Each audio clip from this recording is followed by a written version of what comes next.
Hello everyone, welcome to Naira study hub.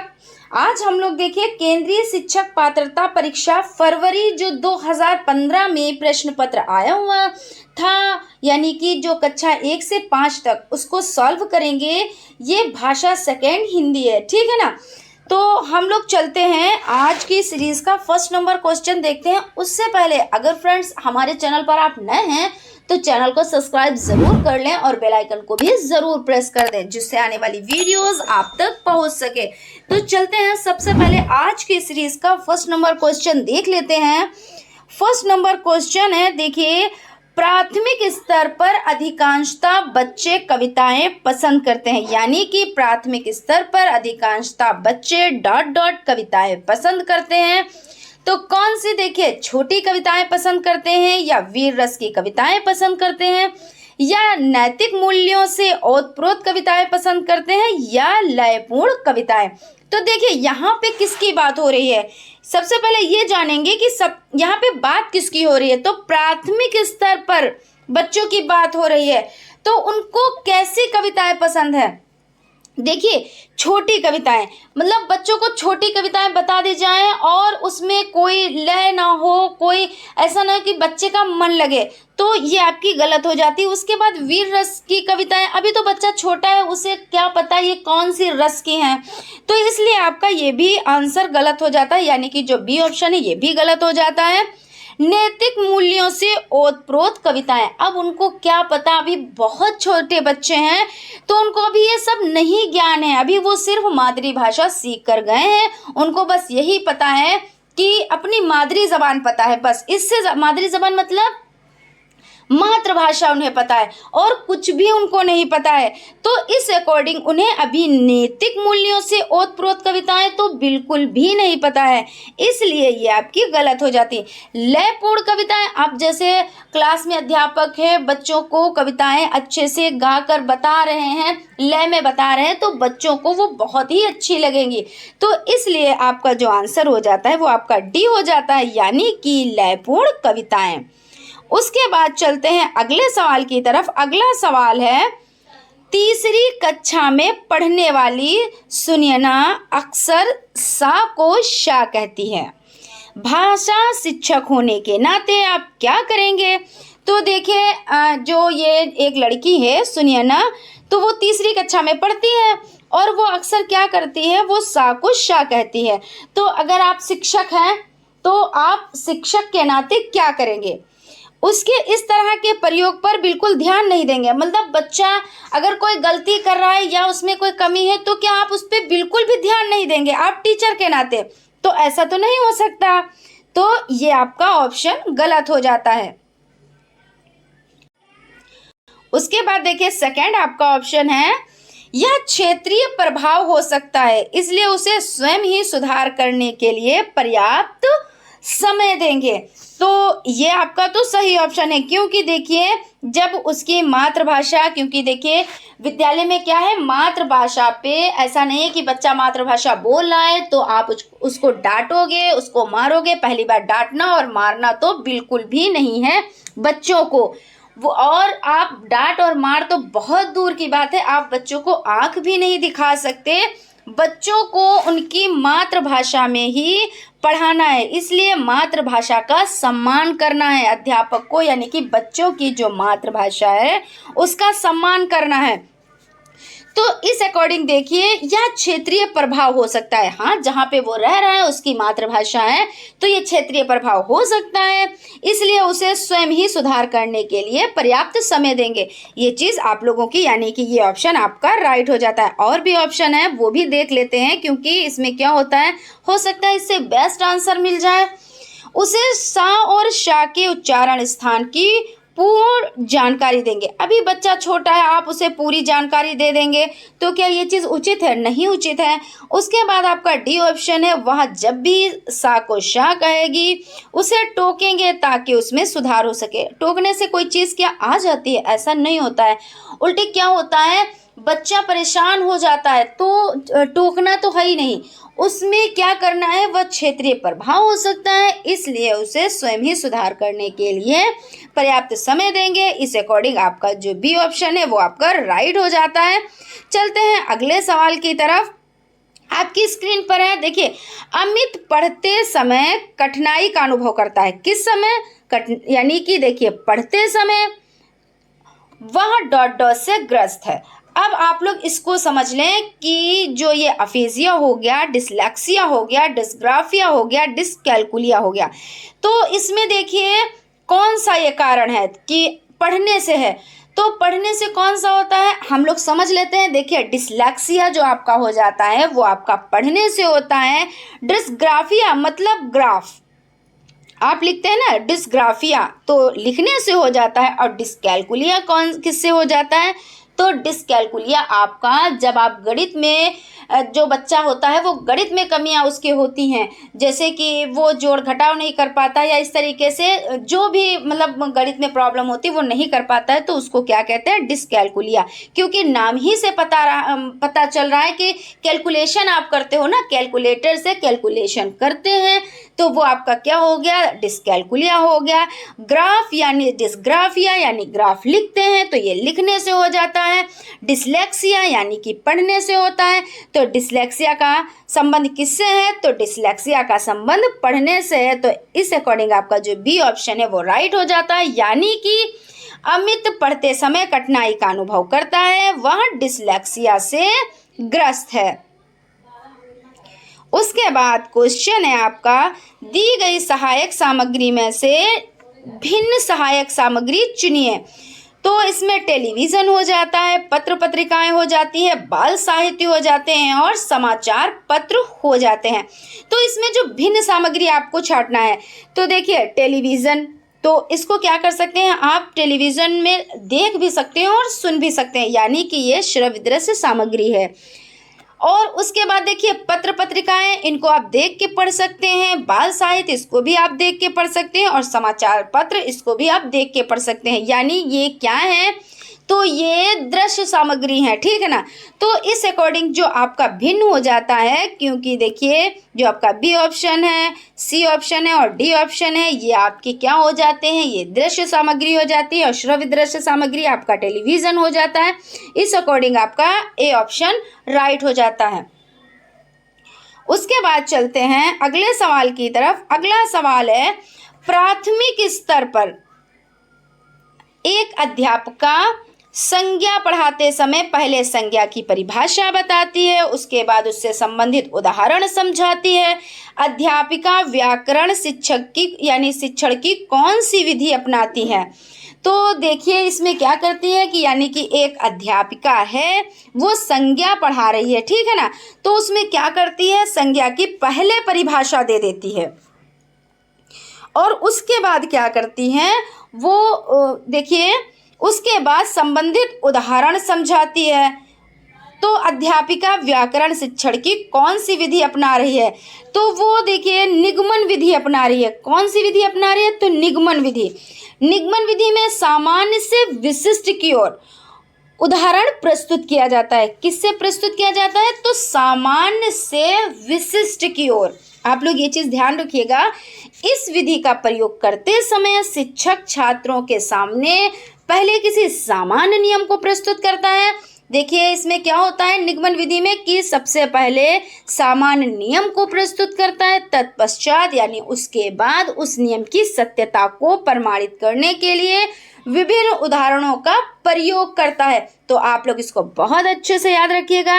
यानी निगमन विधि क्या होती है? तो इस विधि का प्रयोग करते समय छात्रों के सामने पहले किसी सामान्य नियम को प्रस्तुत किया जाता है। जिस तरीके से देखिए जो अध्यापिका है वो पहले क्या कर रही है? वो पहले परिभाषा बता रही है और उसके बाद उदाहरण से बच्चों को समझा रही है। तो इसका मतलब क्या हो गया? इसका मतलब निगमन विधि हो जाता है। उसके बाद अगला सवाल है, बच्चों की लेखन क्षमता के आकलन में सबसे कम महत्वपूर्ण है। देखिए यहाँ पे कम महत्वपूर्ण पूछ रहे हैं, यानी कि नेगेटिव पूछ रहे हैं। तो आप लोग ध्यान से देखिएगा, विचारों की स्पष्टता क्या है, तो विचारों की स्पष्टता हो गया, मौलिकता हो गया, कल्पनाशीलता हो गया और मानक वर्तनी हो गया। तो बच्चों में देखिए लेखन की क्षमता के आकलन में सबसे जो कम महत्वपूर्ण है उसको हमें देखना है। तो विचारों की स्पष्टता, तो ये तो आपका सही हो जाता है, यानी कि बच्चों में विचारों की स्पष्टता, फिर क्या हुआ, मौलिकता भी हो जाता है और कल्पनाशीलता हो जाता है। क्योंकि यहाँ पे नेगेटिव देखना है तो जो पॉजिटिव वाले हैं वो आपके गलत हो जाते हैं। और देखिए मानक वर्तनी, ये नेगेटिव का भाई नेगेटिव हो जाता है, ठीक है ना। तो इस तरीके से आप मानक वर्तनी आपका जो है वो आपका राइट आंसर हो जाता है। बच्चों की लेखन क्षमता के आकलन में सबसे कम जो महत्वपूर्ण है वो मानक वर्तनी हो जाता है। उसके बाद चलते हैं अगले सवाल की तरफ। प्राथमिक स्तर पर भाषा शिक्षण के अंतर्गत बातचीत का एक महत्वपूर्ण उपकरण है, क्योंकि देखिए बच्चों को बातचीत करना अच्छा लगता है। सेकंड ऑप्शन है बातचीत शिक्षण का अनिवार्य अंग है। थर्ड ऑप्शन है हमारी पाठ्य योजना से पहले से ही प्रस्तावित है। और आपका जो डी ऑप्शन है, यह सीखने और सीखी हुई बातों को सुदृढ़ बनाने का एक आधारभूत माध्यम है। तो यहाँ पे हम देख लेते हैं, देखिए प्राथमिक स्तर पर भाषा शिक्षण के अंतर्गत क्या होता है, बातचीत एक महत्वपूर्ण उपकरण है। जो बातचीत है ना, क्योंकि बच्चा जब कक्षा में जाता है अपने साथियों के पास बैठता है और बातचीत करता है, और शिक्षक भी जब बच्चों से बातचीत करते हैं तो क्या होता है, तो क्योंकि देखिए यह सीखने और सीखी हुई बातों को सुदृढ़ बनाने का एक आधारभूत माध्यम है।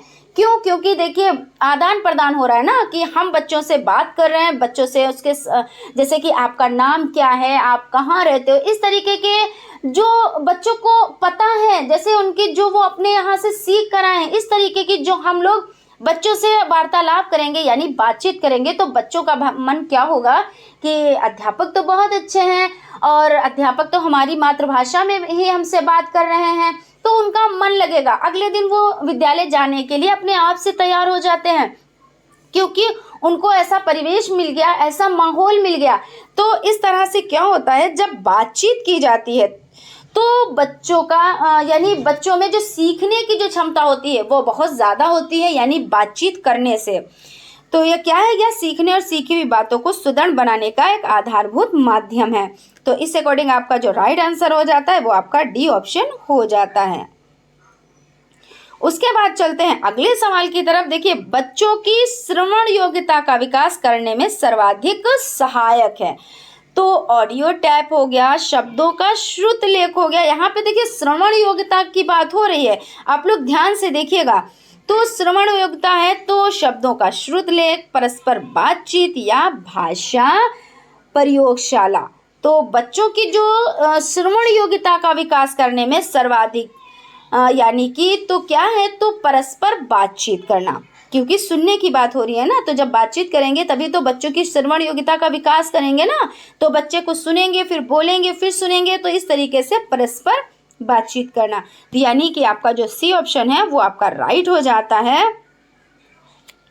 उसके बाद चलते हैं अगले सवाल की तरफ। अगला सवाल है, किसी कक्षा में चित्रात्मक तथा रंग बिरंगे चार्ट होने चाहिए, कौन सा विकल्प इसके उद्देश्य की पूर्ति नहीं करता है। यहाँ पे देखिए नहीं है, यानी नेगेटिव पूछ रहे हैं, नहीं करता है। तो इसमें देख लेते हैं, बच्चों को सीखने सिखाने का वातावरण प्रदान करते हैं। उसके बाद बी ऑप्शन है, उसमें शैक्षिक वातावरण को बनाने में मदद मिलती है। और सी ऑप्शन है, बच्चे उसकी सामग्री से सीखने का प्रयास करते हैं। और डी ऑप्शन है, बच्चों में कल्पना लोक के रंगों तथा आकृतियों को पहचान नहीं मिलती है। तो इसमें देख लेते हैं, देखिए किसी कक्षा में चित्रात्मक और रंग बिरंगे चार्ट होने चाहिए। इस यानी यह उद्देश्य या इस उद्देश्य की पूर्ति नहीं करता है कि बच्चों में कल्पना लोक के रंगों तथा आकृतियों को पहचान नहीं मिलती है। तो इस अकॉर्डिंग जो आपका आंसर हो जाता है वो आपका डी ऑप्शन हो जाता है, यानी बच्चों के कल्पना लोक के रंगों तथा आकृतियों की पहचान नहीं मिलती है। उसके बाद चलते हैं अगले सवाल की तरफ। अगला सवाल है प्राथमिक स्तर पर आधारभूत कौशल है। तो आप लोगों को बहुत अच्छे से पता है कौशल कितने हैं, तो कौशल 4 होते हैं। कौन कौन से होते हैं? तो सुबोपाली, सुनना, देखिए सुबोपाली से आप लोग बहुत अच्छे से समझ जाते हैं। सुबोपाली ये बार बार रिपीट होता है, क्योंकि देखिए जब चीज़ें रिपीट होती हैं तो चीज़ें बहुत अच्छे से समझ में आ जाती हैं। तो देखिए सुनना, बोलना, पढ़ना और लिखना। अब इसमें प्राथमिक स्तर पर आधारभूत कौशल कौन कौन से हैं? देखिए जब आप चीज़ों को सुनेंगे, जब सुनेंगे तो आप बोलेंगे। जैसे मान लीजिए 2 लोग बैठे हुए हैं, तो आप क्या करोगे? आप जब एक बोलेगा तो दूसरा सुनेगा, और जब दूसरा बोलेगा तो पहला वाला सुनेगा। तो इसका मतलब क्या हुआ कि प्राथमिक स्तर पर सुनना और बोलना हो जाता है, और उसके बाद देखिए पढ़ना और लिखना हो जाता है। और यहाँ पे सवाल क्या है? प्राथमिक स्तर पर आधारभूत कौशल की बात हो रही है। तो जो आपके आधारभूत कौशल है प्राथमिक स्तर पर, तो सुनना और बोलना। क्योंकि देखिए बच्चा सबसे पहले क्या करता है? क्लास में जाता है, पहले सुनता है, उसके बाद जब सुन लेता है उसके बाद वो बोलता है, और बोलने के बाद वो पढ़ता है, और सबसे बाद में क्या करता है? वो लिखता है। तो उम्मीद करती हूँ आप लोगों को बहुत अच्छे से समझ में आ गया होगा। उसके बाद चलते हैं अगले सवाल की तरफ। आपकी स्क्रीन पर अगला सवाल है, इनमें से डॉट डॉट अक्षर बोध की विधि नहीं है। तो अक्षर बोध की विधि की बात हो रही है। तो देखिए प्रत्यक्ष विधि नहीं है, वर्ण विधि नहीं है, शब्द विधि नहीं है, या वाक्य विधि नहीं है। देखिए क्या होता है कि संश्लेषण पद्धति के अंतर्गत 2 विधियों का समावेश है। किन विधियों का समावेश है? तो 2 विधियों का समावेश है, अक्षर बोध विधि तथा ध्वनि साम्य विधि। और अक्षर बोध विधि में अध्यापक सक्रिय रहता है। देखिए अक्षर बोध विधि में अध्यापक कैसा रहता है? तो अक्षर बोध विधि में अध्यापक जो होता है वो सक्रिय मतलब एक्टिव रहता है ना, सक्रिय रहता है, और बालक को वर्ण, शब्द तथा वाक्य का ज्ञान कराता है। और प्रत्यक्ष विधि विश्लेषण पद्धति के अंतर्गत आती है। तो इस अकॉर्डिंग जो आपका राइट आंसर हो जाता है वो आपका हो जाता है प्रत्यक्ष विधि, यानी कि इनमें से डॉट डॉट अक्षर बोध की विधि नहीं है। तो कौन सी नहीं है? तो प्रत्यक्ष विधि नहीं है। उसके बाद चलते हैं अगले सवाल की तरफ। अगला सवाल आपकी स्क्रीन पर है, देख लेते हैं।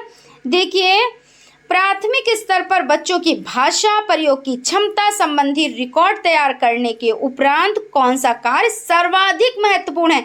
यानी देखिए सर्वाधिक की बात हो रही है, यानी कि सबसे ज्यादा महत्वपूर्ण कौन सा है?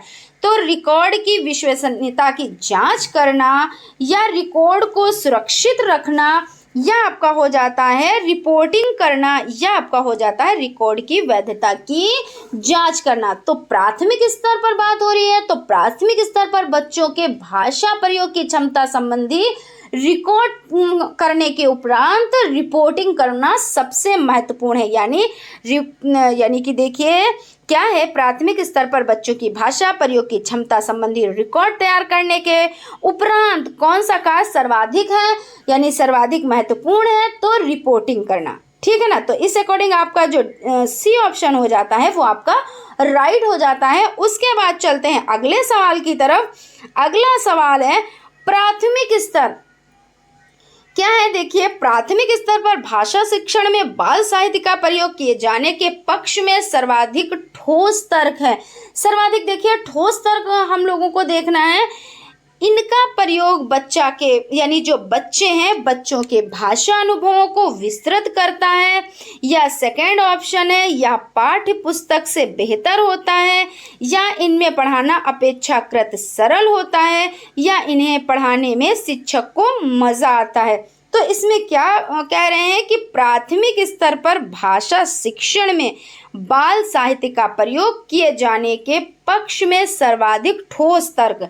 तो ठोस तर्क आपका कौन सा हो जाता है कि इनका प्रयोग बच्चा यानी बच्चों के भाषा अनुभवों को विस्तृत करता है। जहाँ पे भाषा अनुभवों को विस्तृत करे वो आपका सबसे ठोस हो जाता है यानी सबसे सही हो जाता है, या पाठ्य पुस्तक को से बेहतर होता है। अब किसी से किसी की कंपैरिजन करना तो ये गलत हो जाता है। इन्हें अब पढ़ाना अपेक्षाकृत सरल होता है, यानी अध्यापक के लिए वो चीज़ सरल है तो मतलब वो बच्चों के लिए सही है, तो ऐसा नहीं होता है। उसके बाद इन्हें पढ़ाने में शिक्षक को मज़ा आता, मतलब उन्हें मज़ा आ रहा है तो वो बच्चों के लिए सही है, ऐसा नहीं है। तो इस अकॉर्डिंग जो आपका राइट आंसर हो जाता है, इनका प्रयोग बच्चों के भाषा अनुभव को विस्तृत करता है।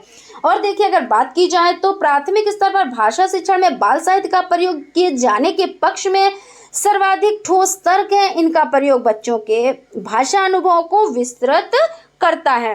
तो चलते हैं अगले सवाल की तरफ।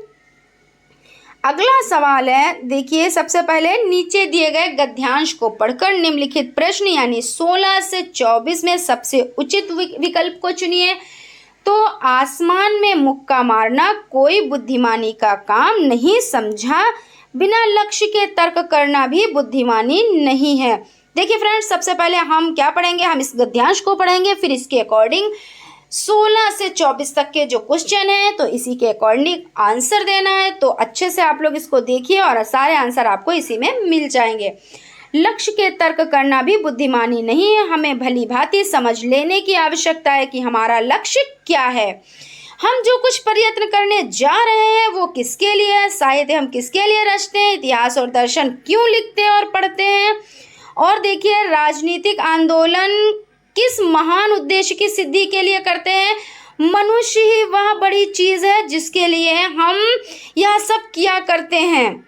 हमारे सब प्रयत्न का एक लक्ष्य है, मनुष्य वर्तमान दुर्गति के पंख से उधार पाए और भविष्य में सुख और शांति से रह सके। यह वह शास्त्र, वह ग्रंथ, वह कला, वह नृत्य, वह राजनीति, वह समाज सुधार जंजाल मात्र है जिससे मनुष्य का भला ना होता हो। मनुष्य आज हाहाकार के भीतर त्राही त्राही पुकार रहा है। हमारे राजनीतिक और सामाजिक सुधार से अन्न वस्त्र की समस्या सुलझ सकती है। आगे देख लेते हैं।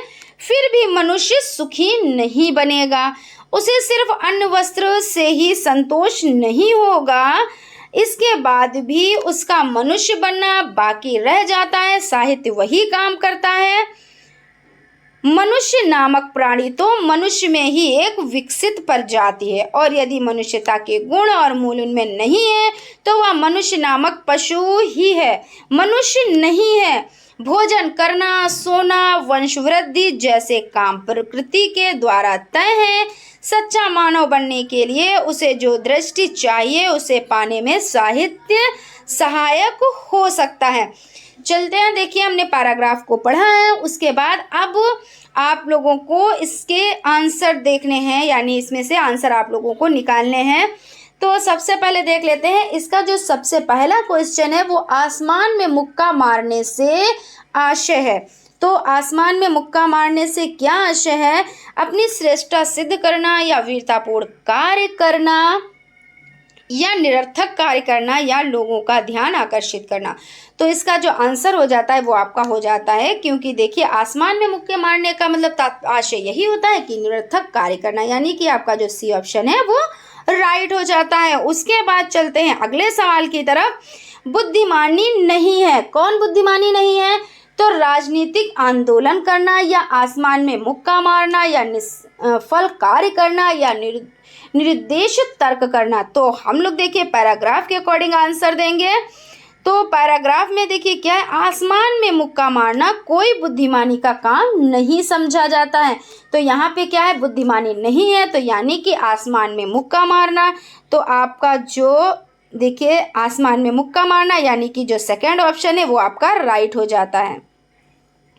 उसके बाद चलते हैं अगले सवाल की तरफ। अगला सवाल आपकी स्क्रीन पर है, साहित्य, कला, नृत्य आदि व्यर्थ हैं यदि उनमें फर्स्ट ऑप्शन है लक्ष्य ना पाया जा सके, सेकंड ऑप्शन है धन ना कमाया जा सके, थर्ड ऑप्शन है यश प्राप्त ना हो सके, और फोर्थ ऑप्शन है मनुष्य का हित ना हो सके। तो हम लोग देखिए पैराग्राफ के अकॉर्डिंग ही आंसर देखेंगे। तो पैराग्राफ में हम लोग देख लेते हैं। देखिए, मनुष्य वर्तमान दुर्गति के पंख से उद्धार पाए और भविष्य में सुख और शांति में रह सके।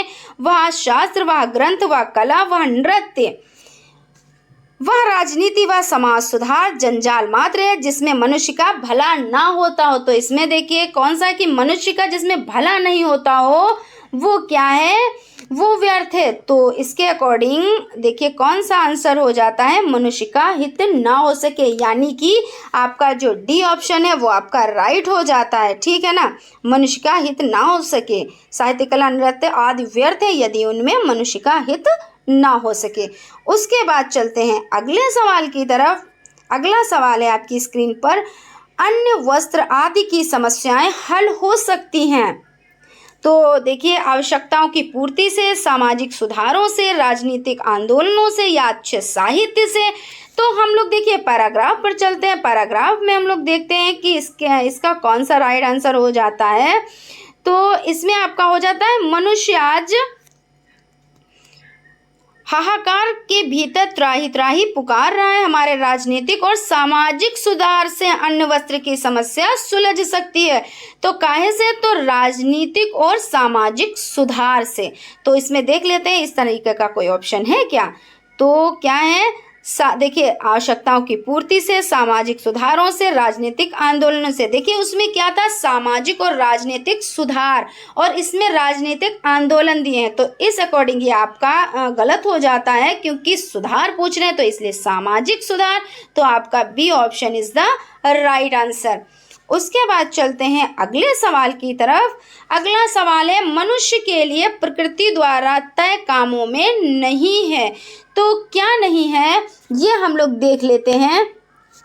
तो वंश वृद्धि नहीं है, या सोना नहीं है, या भोजन करना नहीं है, या अन्य वस्त्र की पूर्ति करना।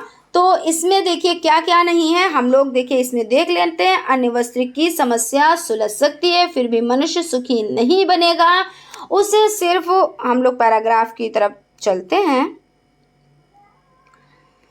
देखिए सकती है, फिर भी मनुष्य सुखी नहीं बनेगा, उसे सिर्फ अन्य वस्त्र से ही संतोष नहीं होगा, इसके बाद भी मनुष्य बनना बाकी रह जाता है। साहित्य वही काम करता है। मनुष्य नामक प्राणी तो पशुओं से ही एक विकसित प्रजाति है। तो इसमें देखिए क्या निकल रहा है, इसमें अन्य वस्त्र की पूर्ति, देखिए वंश वृद्धि आता है, सोना आता है, भोजन करना आता है, लेकिन इसमें अन्य वस्त्र की पूर्ति यानी गद्यांश के अंत में वर्णित है। देख लेते हैं, देखिए गद्यांश के अंत में वर्णित है कि भोजन करना, सोना, वंश वृद्धि जैसे काम प्रकृति द्वारा तय है। ये आपके होगा ना कि भोजन करना भी है आपका, और सोना भी है, और वंश वृद्धि भी है, लेकिन यहाँ पे क्या नहीं है, यहाँ पे अन्य वस्त्र की पूर्ति। ये आपका आंसर राइट हो जाता है। देखते हैं इसमें अन्य वस्त्र की पूर्ति। तो आपका जो डी ऑप्शन है वो आपका राइट हो जाता है। उसके बाद चलते हैं अगले सवाल की तरफ। अगला सवाल है, मनुष्य एक पशु ही है यदि उनमें क्या नहीं है। तो उनमें अगर मानवीय मूल्य ना हो, संपन्नता ना हो, सामाजिकता ना हो, या साहित्य के प्रति रुचि ना हो। तो इसको हम देख लेते हैं। यदि मनुष्य, देखिए सबसे पहले हम लोग पैराग्राफ की तरफ चलते हैं, क्योंकि आपको जितने भी ये आंसर करने हैं आपको पैराग्राफ से ही करने हैं। तो हम देखते हैं, यदि मनुष्यता के गुण और मूल्य उनमें नहीं है तो वह मनुष्य नामक पशु ही है, मनुष्य नहीं है। तो इस हिसाब से आप लोगों का, यानी इस अकॉर्डिंग आप लोगों का जो आंसर हो जाता है वह मानवीय मूल्य ना हो। यदि मनुष्य में मानवीय मूल्य नहीं होते हैं तो वो क्या होता है, तो मनुष्य एक पशु ही है। ठीक है ना, क्योंकि उसमें मानवीय मूल्य नहीं है। तो देख लेते हैं इसमें जो आंसर आपका हो जाता है वो कौन सा हो जाता है। तो आपका हो जाता है ए ऑप्शन, यानी कि मानवीय मूल्य ना हो। उसके बाद चलते हैं अगले सवाल की तरफ। अगला सवाल है, दिए गए शब्दों में से अर्थ की दृष्टि से भिन्न शब्द छांटिए। तो सबसे पहले है आपका लक्ष्य, सेकंड है उद्देश्य, थर्ड है उद्धार, और फोर्थ है निशाना।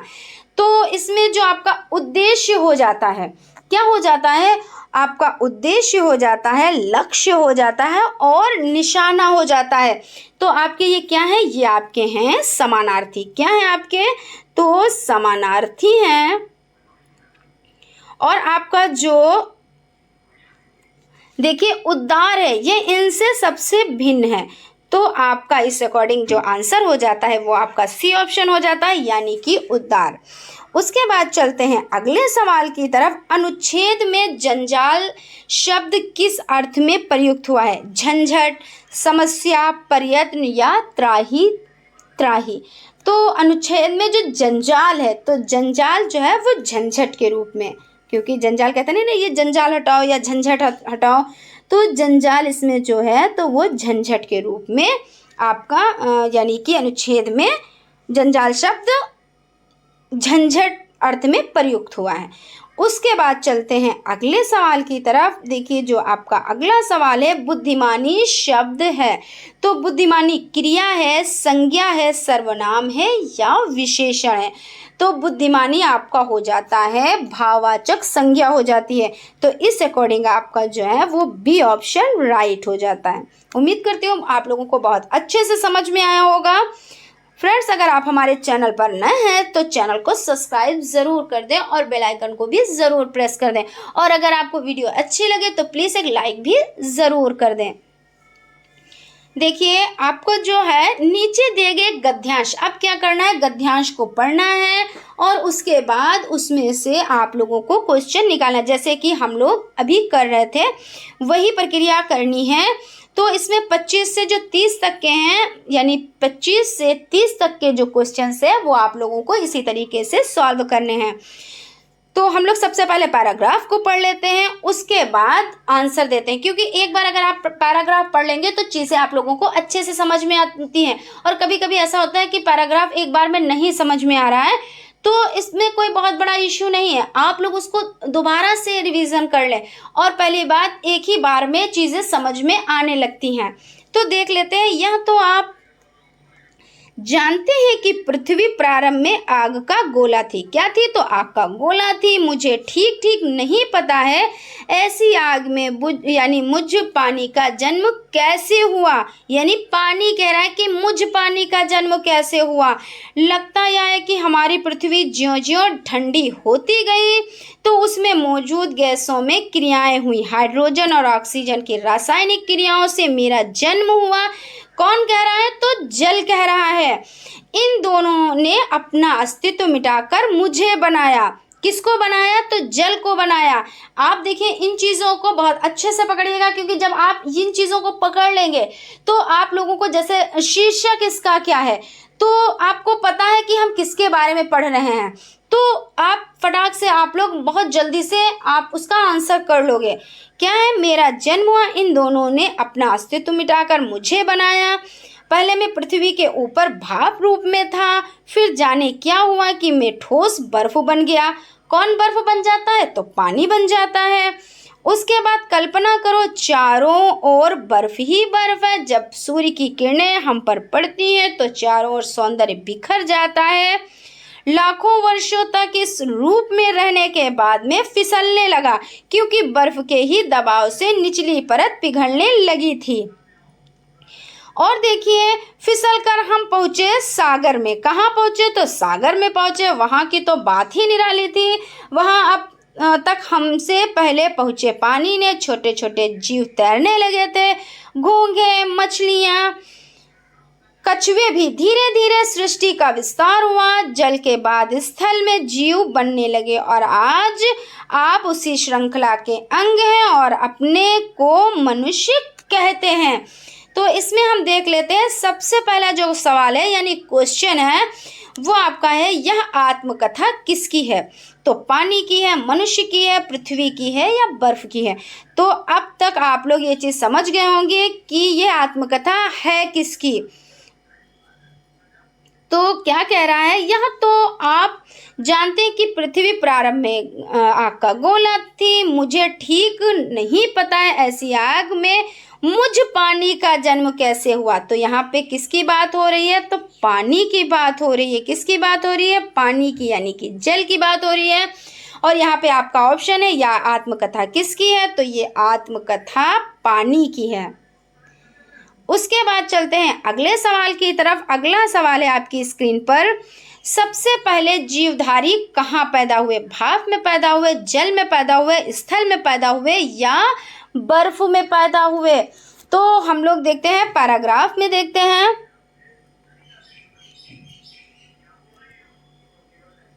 देखिए, मुझे ठीक ठीक नहीं पता मुझे आग का जन्म कैसे हुआ, और देखिए यहाँ पे ठीक नहीं पता है आग में मुझ पानी का जन्म कैसा लगता है कि हमारी पृथ्वी जो जो ठंडी होती गई उसमें मौजूद गैसों में क्रियाएं हुई, हाइड्रोजन और ऑक्सीजन की रासायनिक क्रियाओं में मेरा जन्म हुआ और इन दोनों ने अपना अस्तित्व मिटाकर मुझे बनाया। पहले मैं पृथ्वी के ऊपर भाप रूप में था। किस रूप में था? तो पहले सबसे पहले जीवधारी कहाँ पैदा हुए? तो देखिए उस सवाल आपका क्या है कि सबसे पहले जीवधारी कहाँ पैदा हुए, आपको इसका आंसर देना है। तो यहाँ पे हम देख लेते हैं, पहले मैं पृथ्वी के ऊपर भाप रूप में था, फिर जाने क्या हुआ, मैं ठोस बर्फ बन गया। कल्पना करो कि चारों ओर बर्फ ही बर्फ। जब सूर्य की किरणें हम पर पड़ती तो चारों सौंदर्य बिखर जाता। लाखों वर्ष तो यानी लाखों वर्षों तक इस रूप में रहने के बाद फिसलने लगा, क्योंकि बर्फ के दबाव से निचली परत पिघलने लगी थी और फिसल कर हम पहुँचे सागर में। वहाँ की तो बात ही निराली थी। वहाँ अब तक हमने यानी जो पहले पहुँचे पानी में छोटे छोटे जीव तैरने लगे थे। तो सबसे पहले जीवधारी कहाँ पैदा हुए? तो जल में। ठीक है ना। तो देख लेते हैं इसमें, तो सबसे पहले जीवधारी कहाँ पैदा हुए? तो जल में पैदा हुए, यानी कि आपका जो बी ऑप्शन है वो आपका राइट हो जाता है। उसके बाद चलते हैं अगले सवाल की तरफ। आपकी स्क्रीन पर अगला सवाल है, बर्फ क्यों फिसलने लगी? तो बर्फ के ठोस और दबाव से निचली परत पिघल रही थी, या सूर्य से पिघला दिया था, या समुद्र की लहरें आ गई थी, या देखिए अपनी गर्मी से पिघल रही थी। तो हम लोग देख लेते हैं, पैराग्राफ देख लेते हैं, यानी जो हम लोग गद्यांश पढ़ रहे हैं उसको देख लेते हैं कि देखिए जब सूर्य की किरणें हम पर पड़ती तो चारों ओर सौंदर्य बिखर जाता। लाखों वर्षों तक इस रूप में रहने के बाद फिसलने लगी, क्योंकि बर्फ के ही दबाव से निचली परत पिघलने लगी थी। तो देख लेते हैं कि निचली परत पिघलने लगी थी किसके दबाव से? तो यहाँ पे लाखों वर्ष तक इस रूप में रहने के बाद में फिसलने लगी, क्योंकि बर्फ के दबाव से। किसके दबाव से? तो बर्फ के दबाव से। और यहाँ पे आपका जो क्वेश्चन है वो आपका हो जाता है, बर्फ के बोझ और दबाव से निचली परत पिघल रही थी। तो आपका जो ए ऑप्शन है ये आपका राइट हो जाता है। ठीक है ना। उसके बाद चलते हैं आज की सीरीज का नेक्स्ट क्वेश्चन देखते हैं, मनुष्य किस श्रृंखला का अंग है? जल जीवों की श्रृंखला का, प्राकृतिक श्रृंखला का, प्राकृतिक परिवर्तन श्रृंखला का, या जीवधारियों की श्रृंखला का? तो हम लोग देखिए पैराग्राफ में देख लेते हैं। पैराग्राफ में देखते हैं कि इसमें देखिए घोंघे, मछलियां और कछुए भी धीरे धीरे सृष्टि का विस्तार हुआ। जल के बाद स्थल में जीव बनने लगे और आज आप उसी श्रृंखला के अंग हैं और उसमें अपने को मनुष्य कहते हैं। तो इसमें जो आपका आंसर हो जाता है कि यानी कि मनुष्य किस श्रृंखला का अंग है, तो इससे आपका देखिए जीव बनने लगे, तो जीवधारियों की श्रृंखला का, यानी कि आपका जो डी ऑप्शन है वो आपका राइट हो जा। देख लेते हैं, आपका जो डी ऑप्शन है वो आपका राइट हो जाता है, यानी कि जीवधारियों की श्रृंखला का। उसके बाद चलते हैं अगले सवाल की तरफ, जो आज की सीरीज का लास्ट सेकंड क्वेश्चन है। चारों ओर सौंदर्य डॉट डॉट पड़ता है, रिक्त स्थान के लिए शब्द होगा दमक, बिफर, बिखर या चमक। तो चारों ओर सौंदर्य बिखर पड़ता है, देखिए गद्यांश के मध्य में वर्णित है। हम लोग देख लेते हैं मध्य में गद्यांश के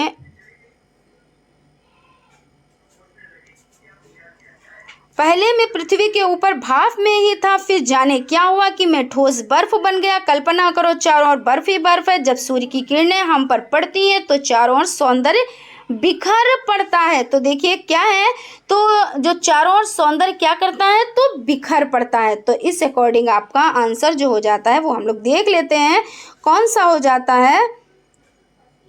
तो सी ऑप्शन यानी बिखर पड़ता है, आपका C option is the right answer. उसके बाद आज की सीरीज का लास्ट क्वेश्चन देख लेते हैं, कौन सी संज्ञा बहुवचन में नहीं है? तो ए ऑप्शन है जीव जल में तैर रहे हैं, घोंघे चल रहे हैं, कछुए की चाल देखें या घर बनने लगे हैं। तो इसमें बहुवचन नहीं है, ये चीज़ पूछी जा रही है, ना कि बहुवचन है। तो कौन सा नहीं है बहुवचन, तो आप लोग बहुत अच्छे से समझते हैं। तो इसमें देखिए जीव जल में तैर रहे हैं, यानी कि जीव बहुत सारे हैं और जल में तैर रहे हैं, तो ये आपका हो जाता है बहुवचन। यहाँ पे पूछा क्या गया है कि बहुवचन नहीं है। उसके बाद घोंघे चल रहे हैं, घोंघे मतलब बहुत सारे घोंघे हैं जो चल रहे हैं, तो ये भी आपका बहुवचन हो जाता है। उसके बाद देखिए कछुए की चाल देखें, यानी कि कछुआ तो एक है और उसकी चाल देखें, तो आपका क्या हो जाता है, एक वचन हो। और घर बनने लगे हैं, यानी बहुत से घर हैं जो बनने लगे हैं, तो ये आपका बहुवचन हो जाता है, इसलिए आपका ये भी राइट नहीं है। आपका जो सी ऑप्शन है कछुए की चाल देखें, ये आपका राइट हो जाता है, यानी इस वाक्य में संज्ञा बहुवचन में नहीं है, इसमें एक वचन में है। तो फ्रेंड्स आज यहीं तक। आप लोगों को हमारी वीडियो कैसी लगती प्लीज़ कमेंट ज़रूर करें, हमारे चैनल को लाइक करें, सब्सक्राइब करें और बेल आइकन को भी ज़रूर दबा दें, जिससे आने वाली वीडियोस आप तक पहुंच सके। Thank you.